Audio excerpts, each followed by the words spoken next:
Assalamu alaikum rahmatullahi ve berekatuh. Kutlu kuşak. Günüden olmadı Nokat Kıvacımatır kanalı katılçılar büyük günde 15. oktyabr 6. gündeki kursa mesleği tanıştırırız. Bugün 6. günü düşke çeleşteyt bankta şu kança bolup ketti eken şondan malumat alıp bereriz sizlerge.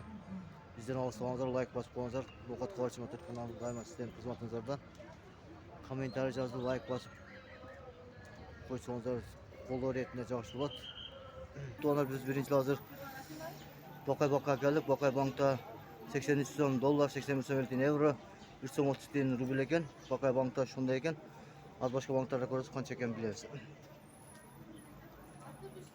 Hurmatli tuğanlar, Aja Bank eken, Aja Bankta 83 son dolar, 83 son euro, 1 son 30 tin ruble eken. Bakay bank bilen bir değil eken.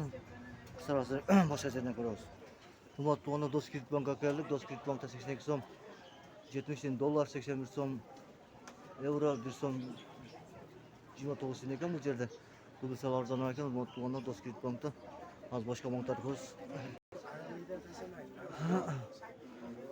Boyçun Bank'a geldik. Boyçun Bank'ta 83 son dolar, 81 son 20 tin 81 son 20 tin euro, 1 son 30 tin ruble eken. Bu yerde ruble bir değil eken. Hurmatli tuğanlar, biz hazır Ekoslan Bank'a geldik. Ekoslan Bank'ta 82 son 50 tin dolar, 81 son euro, 2 son 90 1 son 29 tin ruble eken. Hurmatli tuğanlar,